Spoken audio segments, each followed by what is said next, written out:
पूरे पाकिस्तान में पीटीआई एहतजाज कर रही है आज।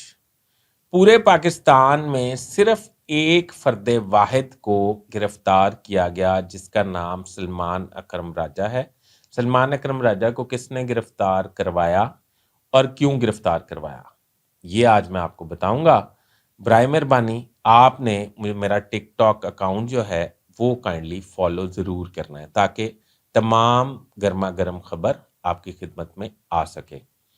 सलमान अकरम राजा पूरे पाकिस्तान में पीटीआई ने पुरअमन एहतजाज की कॉल दी थी और पुरअमन एहतजाज था। सलमान अकरम राजा तो एहतजाज भी नहीं कर रहे थे, वो तो पीटीआई के जेल रोड वाले ऑफिस में बैठे थे। ऑफिस में पुलिस की भारी नफरी ट्रक लेके पहुंच गई और उनको गिरफ्तार कर लिया। क्या ये रियासत बुखला चुकी है? नहीं, इसका जवाब है नहीं। सलमान अकरम राजा को रियासत के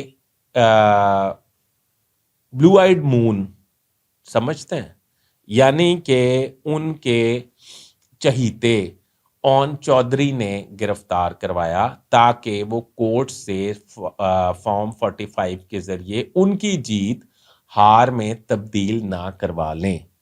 क्योंकि सलमान अकरम राजा के पर तो ऐसा कोई इल्ज़ाम भी नहीं है कि वो कोई तनसीबात पे हमला कर रहे थे, कोई सड़क ब्लॉक कर रहे थे, कोई गाड़ियां तोड़ रहे थे। वो तो अंदर बैठे हुए थे ऑफिस में, तो उन्हें क्यों गिरफ्तार किया गया? उन्हें गिरफ्तार इसलिए किया गया, ओन चौधरी ने अपने चैनल घुमाया और उन्हें कहा कि आपको पता है ना कि इमरान खान के खिलाफ ओन चौधरी बहुत ज़्यादा इस्तेमाल हुए हैं, और वो जब इस्तेमाल हुए हैं तो वो उनके चहीते भी हैं। आपको पता है कि उन्होंने जैसे उन्होंने कहा है आका ने, ओन चौधरी ने वैसे किया है। तो इस वजह से सलमान अकरम राजा जो हैं वो गिरफ्तार हो गए हैं।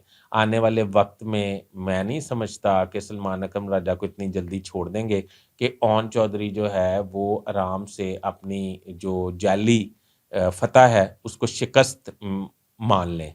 और आफरीन है मियाँ नवाज शरीफ से, मियाँ नवाज शरीफ के लिए भी एक अजियत का बायस होगी कि मियाँ नवाज शरीफ ने जो डॉक्टर यास्मीन राशिद की उसमें मुकाबले में वोट लिए हैं या दिए गए हैं या मैनेज किए हैं, वो 1,70,000 है, बड़ी मुश्किल।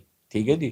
तो जो सलमान अकरम राजा साहब ने के मुकाबले में ओन चॉइस साहब कितने बड़े लीडर हैं, उन्होंने पूरे लाहौर में टॉप किया, 1,72,000 वोट लिया। माशाल्लाह, जज़ाकल्लाह। कैसी बात है, कैसी खूबसूरत बात है। ये जिनका कमाल है ना, उन्होंने ही ओन चौधरी के कहने पे सलमान अकरम राजा को गिरफ्तार किया है। अभी तक के लिए इतना ही। मेरा टिकटॉक फॉलो ज़रूर कीजिएगा ताकि मैं बर वक्त खबर आप तक पहुंचा सकूं।